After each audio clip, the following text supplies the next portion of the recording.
Karina, mungkin eh, bisa dibilang ini Ramadan pertama tanpa almarhum gitu ya. Mungkin yang paling terasa bedanya itu ketika momen apa sih Mbak Karina kalau boleh?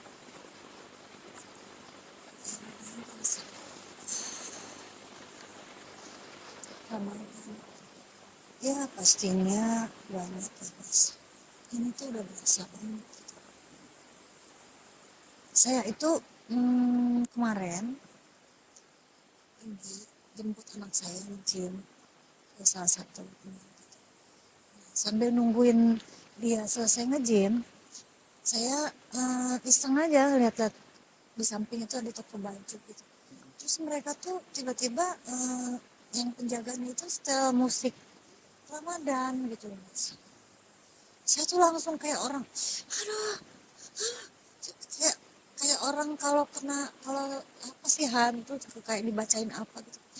Aduh, aku stres gitu, aku langsung tutup telinga, tutup mata. Aku gak mau, aku dengerin, aku gak mau dengerin, langsung inget gitu, langsung inget almarhum gitu, musik-musik yang diputar mereka. Tapi nggak bisa nyalain mereka juga gitu, cuman ke sayanya gitu, sampai segitunya mendengar lagu itu aja saya sampai eh, sampai trauma gitu. Saya langsung inget gitu loh mas. Makanya ini momen-momen ini kan menyambut Ramadan ini kan biasanya eh, kita sudah dengan persiapan-persiapan gitu. Ntar mas motor. Iya. Ya, Bang Beni. Ya, pastinya banyak ya mas.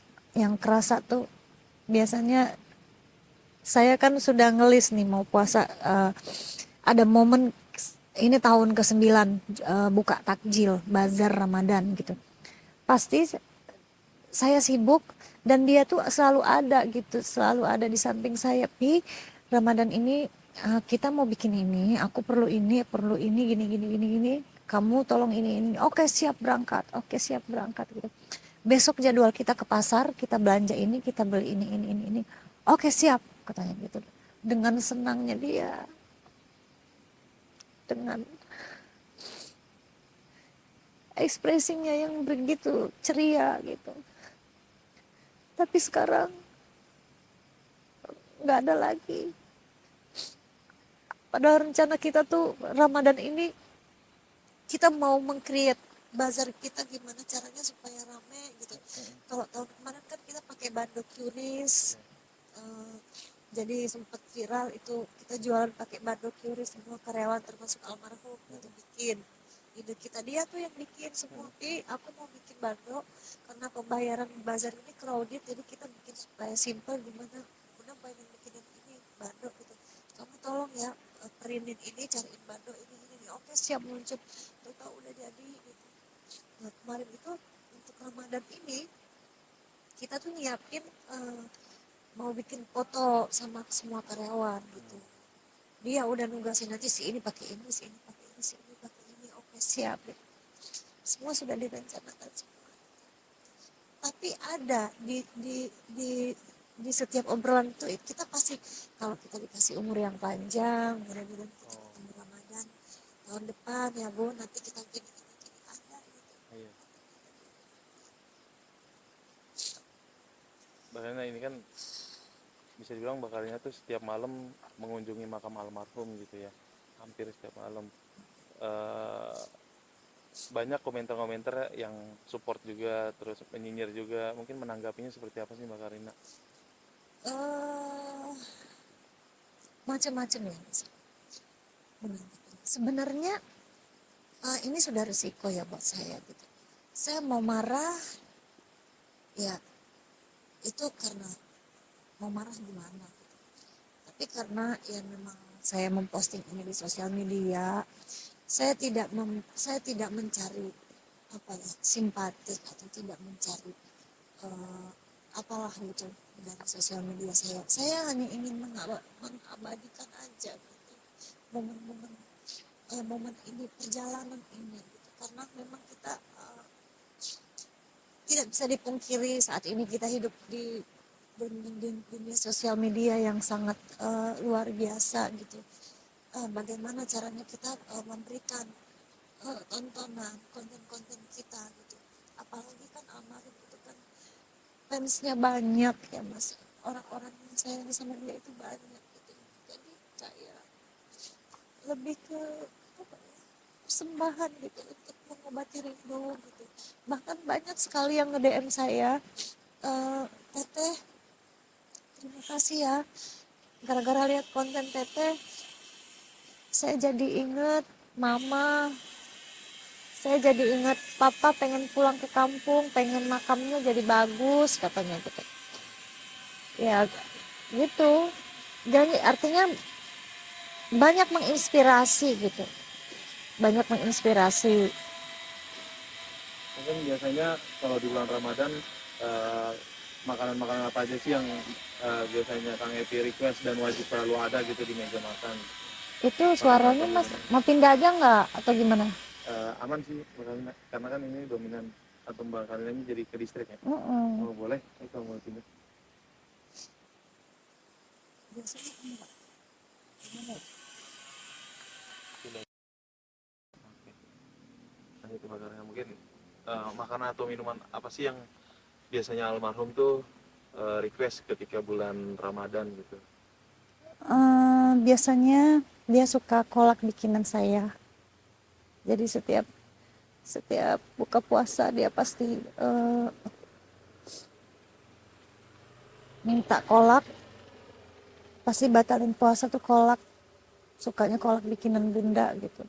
Sama ya ya itu aja, dari semua takjil yang sebanyak itu yang saya jual dia tuh sukanya cuman itu aja, kolak yang saya bikin gitu. Jadi kalau udah menunggu puasa tuh dia langsung udah misahin sendiri, ngambil, bunda aku satu ya gitu, misalnya ngambil dia di bazar gitu, di jejeran yang udah dijual gitu. Kalau misalnya habis bantuin, udah itu aja sih kesukaannya, karena dia tahu kolak yang saya bikin itu gulanya tuh ngambil dari kampung saya sendiri gitu. Manisnya, gurihnya, jadi dia tuh udah tahu banget, udah hafal banget gitu. Kalau udah mau buka puasa dia pasti milih kolak bikinan saya gitu. Kalau tradisi sendiri mungkin di keluarga bakarnya sama almarhum Kang Epi, ketika mau masuk bulan Ramadan apa aja sih ya tradisi yang suka ada gitu selain tadi menyiapkan rencana untuk bazar takjil gitu? Tradisi di bulan Ramadan, ya mungkin kan kalau pada umumnya kan orang-orang ya ada yang tarawih mungkin bareng-bareng gitu. Cuman kan seperti yang udah-udah, kadang pada saat beliau dulu syuting yang di kota yang berbeda di Jawa Barat, kadang saya di Jakarta gitu. Ya kadang kadang pernah ada momen bareng gitu. Ya macem-macem sih. Kalau misalnya waktu bisa bareng-bareng, kadang tarawih gitu sama anak. Kadang kalau nggak sempat ya pasti ya momen kayak kita ngerencanain mau kemana nih hari ini, mau buka puasa apa, misalnya mau mau di bazar aja atau kita mau nyoba ke tempat yang lain atau gimana gitu, atau mau buka puasa di apartemen bertiga gitu. Yang pasti ya momen-momennya tuh banyak mas, cuman ya random aja gitu, random, nggak yang direncanain banget yang rutin gitu, enggak, karena memang pada saat Ramadan itu kita benar-benar semuanya sibuk gitu, sibuk. Jadi saya sibuk di warung, kadang pernah ada momen almarhum lagi syuting stripping, waktu itu dia full di lokasi gitu, jadi ya berbagi tugas gitu aja sih kayak gitu. Yang masih dirasakan sampai sekarang apa sih Mbak Kalina yang membuat mungkin banyak orang bilang susah ikhlasnya gitu melepas orang yang tercinta yang Iya pasti kenangan ya mas, kenangan. Kita ikhlas harus ya, karena kalau kita tidak mengikhlaskan apa ya, banyak orang yang bilang ikhlasin aja, ikhlasin, belajar ikhlas. Iya memang ikhlas, aku ikhlas, tapi ikhlas itu ternyata tidak mudah gitu. Yang membuat kita berat itu adalah kenangan-kenangan, momen-momen bareng gitu, cerita-cerita ya, sedih bareng, nangis bareng, berantem, ketawa, semua gitu, semua yang kita jalani selama 22 tahun gitu, ternyata udah nggak ada gitu momen itu. Kalau ada sesuatu suka cerita, tapi tadi gini gini gini, atau Eh, datang ke mimpi, apa ceritanya, apa aja sih Mbak Karina, mungkin kalau boleh berbagi? eh, saya pernah dengar katanya, kata ulama, kata orang, kalau kita sering ditemuin sama orang yang kita sayang dalam mimpi, artinya dia belum tenang katanya di sana gitu, arwahnya belum tenang atau jiwanya belum tenang gitu. Tapi ada dengar lagi kalau kita didatangin lewat mimpi bahwa itu sudah hadiah dari Allah gitu, untuk didatangkan sosok orang yang dirindukan gitu. Jadi saya ngerasa saya sering didatengin gitu. Apakah dia nggak belum tenang di sana gitu? Apakah karena saya belum ikhlas gitu? Tapi ya nggak ngerti saya. Mungkin saya harus banyak bertanya gitu. Tapi apapun itu, eh, saya sih berharap dia datang gitu. Terus datang di mimpi saya gitu. Minimal walaupun hanya mimpi tapi sangat memberikan support gitu, memberikan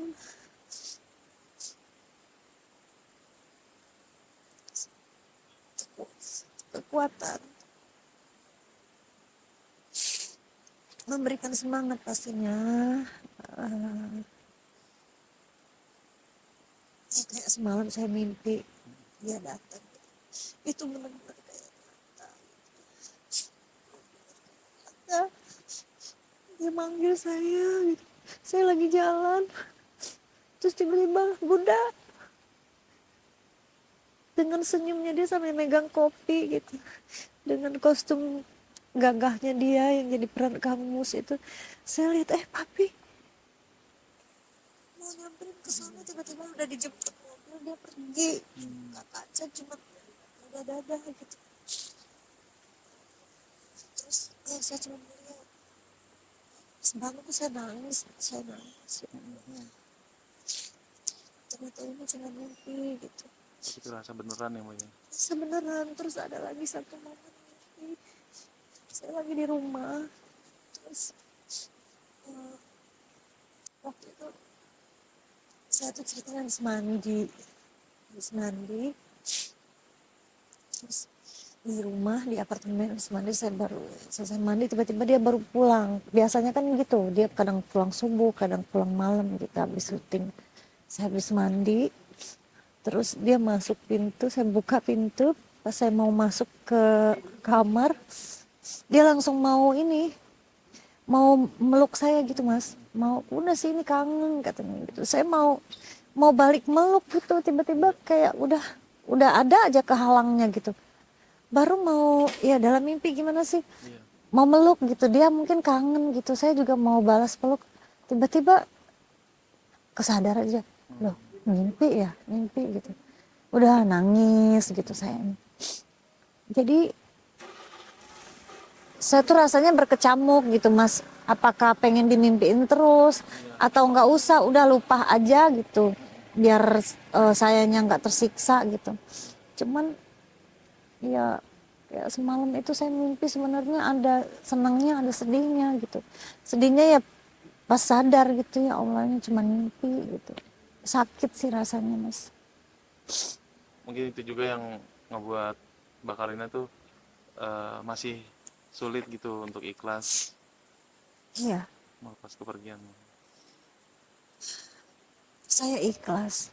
Tapi saya ikhlas dia pergi karena saya nonton ceramah dari beberapa ustadz dari Quraisy Shihab kalau nggak salah. Pada saat itu Mbak Najwa bertanya bagaimana kita harus menghadapi ketika kita ditinggalkan oleh orang yang kita sayang, yang kita cintai.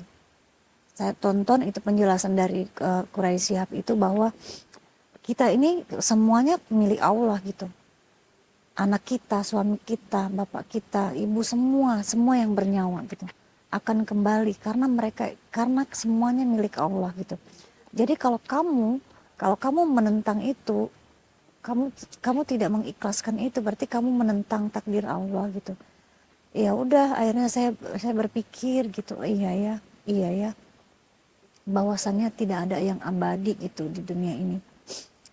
Memang semuanya milik Allah gitu, tetapi memang kenangan, semua cerita, semua masa lalu, semua yang pernah kita rasain bareng-bareng gitu, ya momen-momen itu yang mungkin tidak akan pernah bisa hilang gitu Mas, akan terus ada gitu. Ya momen itu yang bikin kita rindu, yang bikin kita ingat pada saat ya kita flashback jauh lagi gitu. Itu sih, ikhlas iya, tapi melupakan tidak gitu, akan tetap selalu ada di hati.